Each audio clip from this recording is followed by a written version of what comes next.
Mesdames et messieurs, bonjour, bienvenue à ce nouveau numéro de votre magazine ActuBuzz. Tous les plaisirs et pour moi de vous savoir très nombreux en train de suivre cette émission qui analyse et commente pour vous l'actualité au niveau du pays et même au-delà de nos frontières. Aujourd'hui, nous allons revenir encore une fois de plus autour de la loi de Noël Tchani, la loi sur la congolité qui continue de diviser l'opinion. Surtout du côté d'ensemble pour le changement de Moïse Katumbi, cette loi ne passe pas, on annonce même les retraits au sein de l'Union sacrée au cas où cette loi arrivait à être débattue ou même votée à l'Assemblée nationale. Nous allons également revenir sur les dossiers Matata Pogno qui a été relaxé par la justice. Matata qui a été d'abord entendu le lundi 12 juillet, puis mardi 13 juillet, il a été assigné en résidence surveillée et mercredi 14 juillet, nous avons appris sa relaxation. Il est donc déchargé par rapport au dossier pour lequel il était poursuivi. Qu'est-ce qui se cache derrière cette relaxation? On en parle au cours de cette émission avec sur ces plateaux Maître Patrick Massangou, analyste politique mais également coordonnateur de l'ASBL Nsele Nabiso. Maître, bonjour, bienvenue. Oui, bonjour Monsieur Itoma. Comment allez-vous? Oui, Dieu et Ida, nous sommes bien portants et ça va, ça va. Alors, il faut dire que vous êtes d'abord un jeune, vous êtes Congolais de père et de mère, ça il faut aussi préciser. Oui. Vous avez évolué pendant un moment au sein des partis politiques et là vous êtes coordonnateur de l'ASBL Nsele Nabiso. Alors, oui. C'est quoi cet ASBL? Monsieur Itoma, l'ASBL Nsele Nabiso n'a que pour but, n'est-ce pas, bien sûr qu'il se dénomme Nsele Nabiso, mais sa vocation est sur l'étendue nationale. Et nous avons des objectifs, n'est-ce pas, pour venir en aide aux personnes vulnérables, démunies, n'est-ce pas, pour les aider, parce que, vous savez, nous avons un problème très sérieux dans notre pays. Nous avons la moyenne des Congolais, c'est $1, moins $1, je dirais même par jour. Alors, avec le peu de moyens, avec les aides, avec les legs, avec tout ce que les gens contribuent pour nous, nous venons, n'est-ce pas, en aide aux enfants, aux veuves, n'est-ce pas, toutes personnes qui sont vulnérables, en fait. Est-ce qu'il n'y a pas un projet politique qui se trame derrière cet aspect? Parce que généralement, les politiciens ou les acteurs politiques, vous vous cachez souvent derrière les actions sociales, derrière les œuvres caritatives. Et au final, c'est candidat député, candidat président. Est-ce que ça ne sera pas le cas aussi pour vous? Je précise que j'ai moi-même été déjà candidat à l'élection de 2018. J'étais candidat dans ma circonscription électorale de l'Ansele. Ces mouvements n'est pas été créé depuis 2017. Donc nous avons plus de 4 ans d'existence. Et jusque-là, on n'a pas encore des ambitions de les transformer en parti politique. Mais moi-même, je suis un acteur politique. Et les œuvres que je pose au sein de l'ASBL Nsele Nabiso n'ont rien à voir, n'est-ce pas, avec ma qualité de politique. Ça, c'est autre chose à part. Mais cela ne nous empêche pas, n'est-ce pas, de venir en aide à tous ces gens qui en ont besoin exactement. Très bien. Alors, est-ce que Nsele Nabiso, comment ces mouvements vivent, de quelle manière vous tirez les financements? Est-ce que ce sont les acteurs politiques qui sont derrière vous? Est-ce que c'est Maître Patrick lui-même, avec ses propres efforts, qui arrive à faire vivre ces mouvements? Oui, en fait, avec nos efforts qui sont maigres, on n'a aucun acteur politique qui est derrière nous. D'ailleurs, là, je tiens, c'est une précision de détail. Nous n'avons pas des bourreaux qui nous financent. Nous n'avons pas des personnes qui sont cachées derrière cette ASBL qui est Nsele Nabiso. Mais nous avons des membres qui contribuent avec le peu qu'ils ont. Nous n'avons pas des ambitions cachées là-dessus. Si un jour, par exemple, on a les ambitions de devenir un parti politique, pourquoi pas? On va toujours passer dans votre média pour les dire. Mais pour l'instant, on n'a pas des gens qui nous financent. Mais d'ailleurs, j'en profite aussi pour lancer de l'aide à tous ces gens qui ont de la bonne volonté, n'est-ce pas, de participer à cette contribution parce que nous en avons toujours besoin. On n'a pas des gens qui nous soutiennent, on n'a pas des gens qui nous donnent de l'argent financièrement. Non, c'est avec nos propres moyens qui sont maigres d'ailleurs, je précise, nous sommes en train de nous battre. Est-ce que Germain Kambinga n'est pas derrière vous? Germain Kambinga, c'est mon grand frère. Il n'est pas derrière ces mouvements? Il n'a rien à voir. Financièrement, il n'est pas derrière? Germain Kambinga, c'est mon grand frère. Non, il a quand même passé plusieurs années au gouvernement. On suppose qu'il a assez... Non, mais passer au gouvernement, ce n'est pas pour travailler pour son propre intérêt, c'est pour travailler pour l'intérêt général. Je ne pense pas que Kambinga est passé au gouvernement pour s'enrichir de manière illégale, non. Là, en tout cas, je ne suis pas d'accord. Encore, moi, je n'affirme rien. Germain Kambinga, c'est mon grand frère. D'ailleurs, je l'appelle toujours président. Qu'est-ce qu'il est devenu? C'est un acteur politique actif. D'ailleurs, nous avons depuis un moment, il est très inactif en tout cas. Non, il a fait une proposition. En fait, il a fait une proposition les lundis passés pour appeler, n'est-ce pas, pas aux négociations, mais Une conférence vérité, réconciliation. Tout à fait. Les présidents de la République, en tant que les garants de la nation, devaient être au-dessus de la mêlée, n'est-ce pas, pour s'impliquer, parce que nous avons constaté que la haine tribale a pris vraiment place au sein des Congolais, et nous avons besoin d'une unité sincère, n'est-ce pas, pour être vrai. Nous devons nous réconcilier. Les élections vont bientôt arriver. Nous ne devons pas être diversifiés. Nous devons être unis dans l'unité. Bien sûr que nous avons les intérêts politiques qui nous divisent, mais les intérêts de la nation doivent être primordiaux.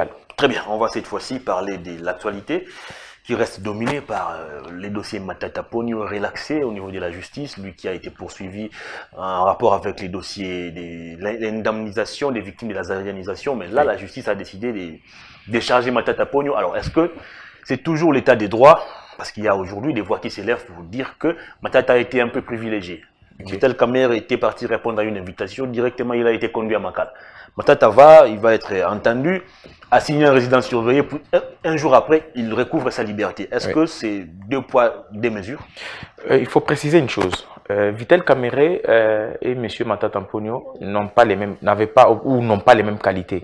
M. Matata jouit encore de ses immunités parlementaires. M. Kamerhe ne jouissait pas des immunités parlementaires, encore moins des juridictions, des avantages des juridictions. Matata Ponyo, son dossier, il faut savoir que le monopole d'enquête est réservé au juge, en fait, au magistrat instructeur.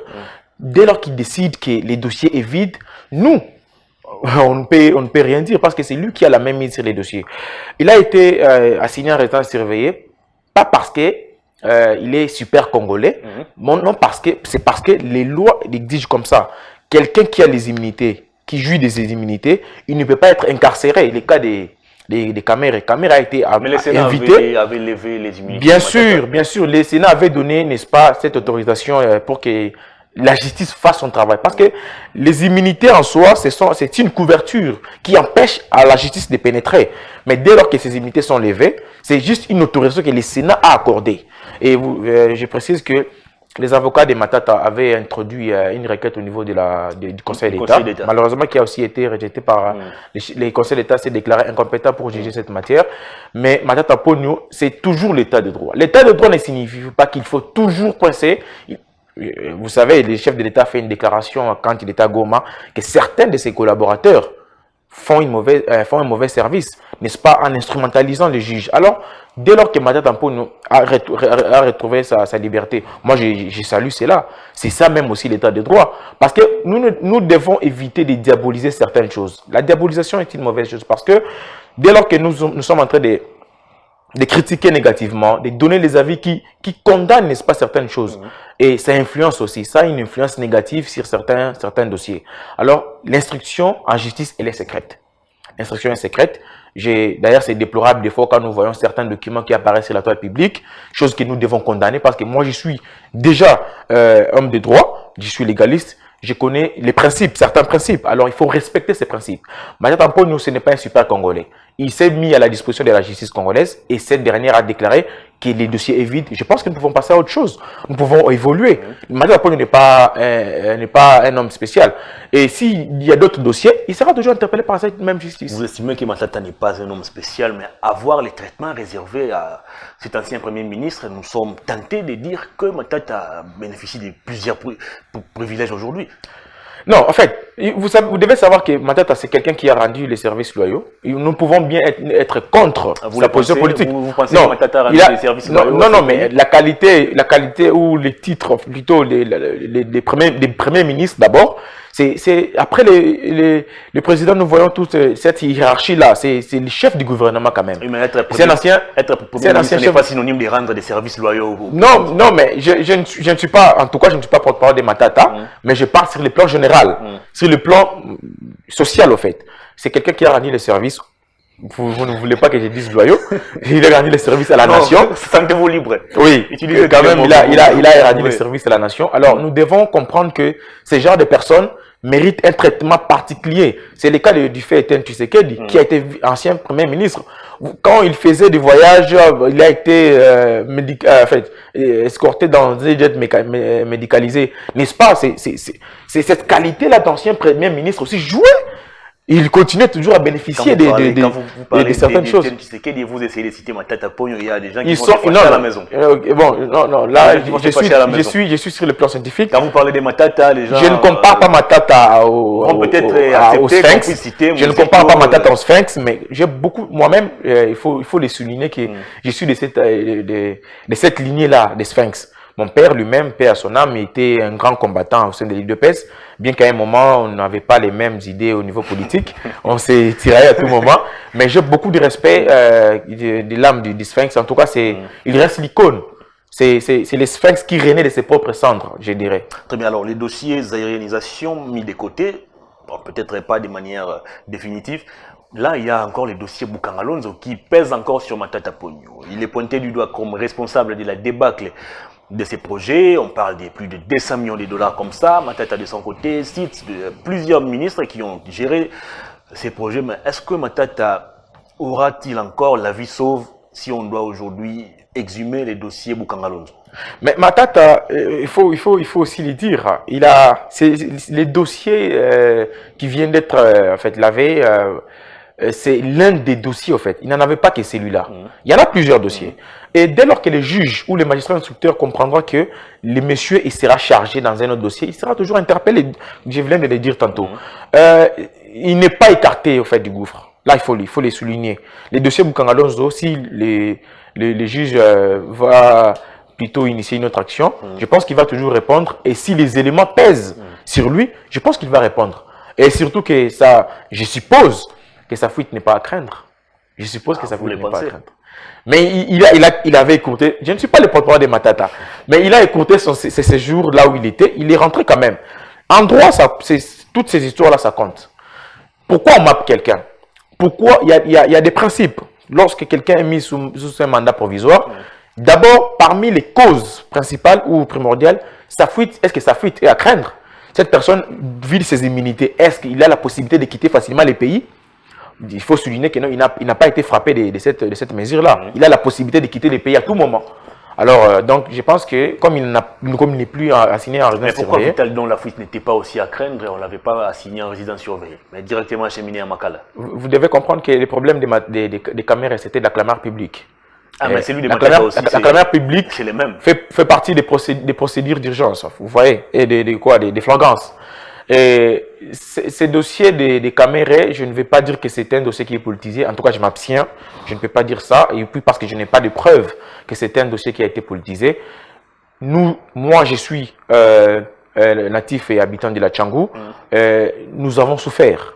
Nous avons vraiment souffert par rapport aux embouteillages, au calvaire. La population a beaucoup souffert. Et ça, à chaque fois que quelqu'un, vous voyez cette souffrance, on passait à qui? À Vital Kamerhe. Et la population, c'est impliqué dans cette affaire. Kamerhe, je pense que d'ailleurs, il doit beaucoup plus dire merci à la justice congolaise. Quitter de 20 ans à 13 ans, c'est une grâce. C'est vraiment une grâce parce que c'est la plupart des cas, la plupart des dossiers qui ne se font pas comme ça. En tout cas, je pense que dès lors qu'il va aller de l'appel en appel, sa peine continuera toujours à être amoindrie, en fait. Très bien. Alors, en gros, comment voyez-vous aujourd'hui la survie politique de Matata Ponyo? Ou son avenir politique même? Non, Matata Ponyo, c'est au-delà de tout, au-delà de toutes les indifférences qui nous opposent, c'est quelqu'un de très intelligent. Moi, j'admire beaucoup son intelligence. Là, il faut l'admettre, l'honnêteté scientifique me l'oblige. Mais je ne le vois... Bon, ça c'est mon avis, hein, en tout cas. Je ne le vois pas être une cible pour le pouvoir en place. Je ne le vois pas en tout cas. Aujourd'hui, nous pouvons avoir des ambitions. Il peut avoir les ambitions, n'est-ce pas, d'être candidat. Président de la République. Tout à fait. C'est tout à fait constitutionnel. C'est son droit le plus légitime. Mais moi, je ne le vois pas encore en 2023. Je le vois peut-être en 2028 et les années qui suivent. Mais en 2023, s'il y aura un conseil à lui donner, il doit d'abord se préparer. Et pour être candidat même prochainement, pas en 2023. Son entourage estime que Matata pèse tellement lourd que le pouvoir en place a besoin de l'éliminer ou de l'écarter de la course au fauteuil présidentiel en 2023. Moi, je ne pense pas. Bon, son entourage peut penser de cette manière-là. C'est leur droit, c'est leur avis. Mais je pense que c'est justement pour rendre costaud les choses. Mais en tout cas, c'est quelqu'un qui mérite aussi beaucoup. Mais je ne le vois pas en 2023. C'est ça le problème. En 2023, ça serait les ambitions démesurées, en fait. Alors, on va cette fois-ci prendre l'autre dossier qui divise la classe politique, qui divise l'opinion, c'est la loi sur la congolité. La loi de Noël Tchani, endossée par les députés Ntingi Pouloulou, élu de la Funa. Alors, du côté d'Ensemble pour les changements, cette loi ou cette initiative ne passe pas. Alors, moi, je me pose toujours la question de savoir pourquoi cette proposition de loi ne dérange que ceux qui sont proches de Moïse Katumbi et Katumbi lui-même. Alors que côté UDPS, tout est calme. Côté MLC, les gens ne paniquent pas. Côté Lamouka, on est également calme. Côté PPRD, même si on s'oppose à cette proposition de loi, mais on est calme. Pourquoi Ensemble pour les changements et Moïse Katumbi s'agite? Je pense que les collaborateurs, n'est-ce pas, de M. Moïse Katumbi l'ont rendu un très mauvais service. Dans quel sens? Par leur manière de communiquer. Une communication qui est totalement ratée. Cette communication qui les fait passer pour un étranger qui veut à tout prix être président de la République. Cette agitation en politique, lorsqu'on communique mal, et on force tout. Moi, je pense que cette loi, bien que je ne partage pas l'avis de M. Tchani, très bien. Mais les agitations qui sont observées dans les cas de Katumbi en dit tout. Nous prouvent que réellement Moïse n'est pas congolais de père et de mère. Parce que certaines personnes pensaient peut-être qu'il était juif de père et congolais de mère.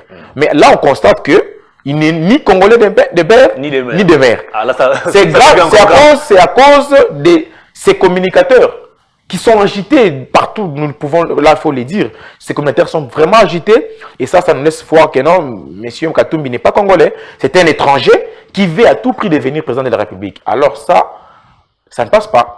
Alors c'est justement cette question ou ces sujets qui commencent un peu à inquiéter l'opinion. Pourquoi seulement Katumbi et pas les autres? C'est Katumbi qui est inquiété. Katumbi s'inquiète lui-même. On ne l'a pas inquiété. Pourquoi toi tu n'es pas inquiété? Pourquoi moi je ne le suis pas? C'est parce que je me sens congolais. Parce que écoutez, vous savez, cette loi, je peux aborder pour dire que cette loi, cette proposition de loi est en contradiction totale avec la Constitution de la République. Comment ça? Dans l'article 10 de la Constitution, la Constitution a établi les possibilités ou les modes d'acquisition de la nationalité congolaise. Contrairement à la loi dite Tchani, dans son article 1, dans son article 1er au fait. Cet article de la loi Tchani permet aux Congolais d'origine qui peuvent acquérir une autre nationalité, mais qui ne le dit pas expressément. Alors que l'article 10 de la Constitution dit ceci. Dès lors, la nationalité sur la nationalité congolaise plutôt, elle est une et exclusive. On ne peut pas donc pas la tenir en concurrence avec une autre nationalité. Dès lors que vous avez une autre nationalité, automatiquement vous perdez la nationalité congolaise. Mais la loi Tchani donne la possibilité à ce que si un Congolais obtenait la nationalité étrangère, s'il ne déclare pas expressément, ça dit que non, il détient toujours la nationalité congolaise. Alors on ne peut pas, là il faut le dire, on ne peut pas faire passer une loi, on ne peut pas soutenir une loi qui est en contradiction, n'est-ce pas, avec la Constitution de la République. Dans ces articles 10 et 72, nous avons les mots d'acquisition à la magistrature suprême. Il faut aussi souligner que cette loi de Tchani divise l'opinion. Et alors, une loi qui divise, ce n'est pas une loi qu'il faut soutenir. Mais est-ce que... Il y a quelque chose que je n'arrive pas à comprendre. Noël Tchani n'a pas demandé, on les appelle désormais les demi-Dakar, de quitter les Congo. Ça, non. Noël Tchani dit seulement qu'on doit verrouiller l'accès à la fonction président de la République. Oui, et c'est-à-dire que si tu es demi-Dakar, tu peux jouer au football, tu peux faire les commerces, tu peux, je ne sais pas moi, construire tes maisons comme tu veux, mais seulement tu ne peux pas devenir président de la République. Alors, à quoi cette loi dérange? C'est vrai. Si on doit verrouiller aujourd'hui l'accès à la présidence de la République. C'est vrai. On a toujours crié à l'infiltration. Tout à fait. Mais il faut se poser la question aussi de savoir pourquoi Tchani n'avait pas aussi proposé cette loi depuis tout ce temps. Il pouvait aussi l'introduire dans son plan dit maréchal. Il pouvait aussi en faire une bataille de la campagne en 2018. Il pouvait aussi le faire. Mais les idées viennent à temps et à contre-temps. Bien sûr, là on ne peut pas les refuser. Mais il faut analyser, il faut aller plus loin. Pourquoi Tchani, moi je ne peux pas minimiser, je ne peux pas dire que non, cette loi vise Moïse Katumbi. Moïse Katumbi n'est pas un super Congolais. Tous les Congolais sont les mêmes au regard de la loi. Tous Congolais sont égaux. Dire que cette loi vise Tchani, à moins que ça devienne une loi personnelle. Moi, je sais que la loi est toujours impersonnelle. La loi concerne tout le monde. Et tous ces gens qui ont choisi la RDC comme leur seconde nation, tous ces gens qui ont porté, n'est-ce pas, cette nation à cœur, Nous les aimons également. Nous les aimons. Mais je pense qu'il n'y a pas d'urgence en ce moment ici pour que cette loi soit mise en application. Je ne pense pas qu'il n'y a pas d'urgence. Nous avons des réformes. D'ailleurs, je suis de ceux-là qui soutiennent les réformes. Il y a beaucoup de réformes à faire. Au niveau de la CENI, il y a des réformes qui doivent être faites. Nous avons le seuil qui ne doit plus exister quasiment. Nous avons les élections qui doivent redevenir à 2 tours. Et tout ça, c'est ce que Ntingi Pouloulou, en tant qu'élu du peuple, pouvait se soutenir. Mais qu'est-ce qu'ils attendent? Qu'est-ce que les parlements attendent pour faire des vraies réformes? Il faut aborder ce genre de questions. Parce que vous savez, lorsque vous élissez mal vos dirigeants, vous bafouez votre propre avenir. Nous sommes pleins de certains comportements que nous avons observés au sein du Parlement ou des parlementaires. Nous devons avoir des gens qui sont moralement sains. Nous devons éviter les immoraux dans la classe politique. C'est l'immoralité qui tue des fois. Vous allez voir certaines réactions. C'est vrai, quand quelqu'un, les taux d'adrénaline est monté, il peut aller au-delà, mais la maîtrise de soi et la bonne moralité doivent faire partir, n'est-ce pas? Des députés qui promettent de manger les gens. Mais par exemple, ça c'est du cannibalisme en fait, c'est devenir être cannibale. Alors, ce genre de propos, je pense que lui en tant que, c'est lui qui a tenu ces propos-là en tant qu'un élu du peuple, il ne peut pas en tout cas, il faut réfléchir plus d'une fois. Autre question, pourquoi tous ces Congolais, entre guillemets, Demi Dakar, s'accrochent seulement au Congo? Pourtant, ils ont aussi, je ne sais pas moi, les cas de Moïse Katumbi par exemple, bon, il a plusieurs nationalités, je ne sais même pas, il est tantôt italien, tantôt zambien, tantôt juif. Pourquoi il ne peut pas aussi aller chercher à postuler en Zambie, en Italie ou je ne sais pas, en Israël ou en Pologne, mais il veut seulement être président ici au Congo? Le Congo est un pays béni. C'est un pays que Dieu lui-même utilise. Moi, j'ai toujours cru en ça. Vous savez, comme d'autres compatriotes qui voyagent à l'étranger, nous avons plusieurs Congolais de la diaspora qui, n'est-ce pas, choisissent également ces pays-là comme leur seconde nation. Dire que pourquoi seulement les Congos, on ne peut pas interdire à quelqu'un de choisir la nation congolaise comme sa seconde nation. On ne peut pas mettre ces limites-là. Je suis de ceux qui pensent que la double nationalité doit être mise en applicabilité dans ces pays.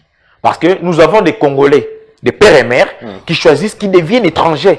Mais cela ne veut pas dire qu'ils doivent perdre leur nationalité. Donc, je pense que cette loi de Tchani, pour qu'elle soit mise en applicabilité, ou pour qu'elle soit appliquée, il faut commencer par la révision constitutionnelle.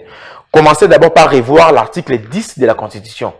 Parce que c'est cet article qui est les clés, c'est cet article qui conçoit, n'est-ce pas, les matières de la nationalité. Pourquoi seulement les Congos? Parce que les gens aiment les Congos. Parce que le Congo est béni. Parce que nous aimons les Congos. Mais pourquoi ces gens ne peuvent pas aussi aimer la Zambie, l'Italie, les Rwandais ici en face, les Cameroun? Pourquoi seulement les Congos? Mais j'ai suivi une vidéo en ligne, une vidéo qui a circulé la toile, disant qu'à une période, en 1997, Moïse Katumbi, en qualité de citoyen zambien, avait, bon, ça c'est son nom, ça n'engage que cet auteur, en qualité de citoyen zambien, n'est-ce pas, avait exigé à la nation congolaise de le payer en confisquant, n'est-ce pas, les minerais de la Jocami. Moi, je pense que les intérêts personnels, des fois, ça prime au-dessus de l'intérêt général. Monsieur Katumbi, c'est notre concitoyen. Nous l'aimons beaucoup. Et nous le demandons également de aussi aimer les Congos. Parce que les Congos, nous n'avons pas un autre pays. Nous avons que ces Congos, nous avons que ces pays que nous portons, n'est-ce pas, à cœur. Et lui, au moins, il a la Zambie, il a l'Italie. Mais il faut aussi les prouver parce que la loi organique sur la nationalité donne la possibilité à tout enfant qui est né sur le territoire congolais, dès l'âge de la majorité, de se choisir soit la nationalité de ses pères et mères, soit la nationalité qui est le pays auquel il est né. Est-ce que Moïse Katumbi avait choisi? Je ne sais pas, je n'ai pas l'accessibilité dans ces dossiers.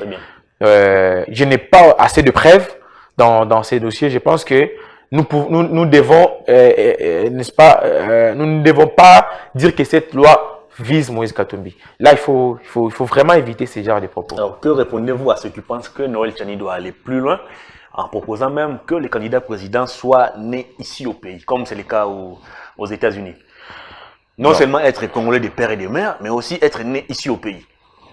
En fait, naître au pays, je pense que tout le monde peut naître aussi au pays, mais il doit d'abord faire le choix d'appartenir à la RDC.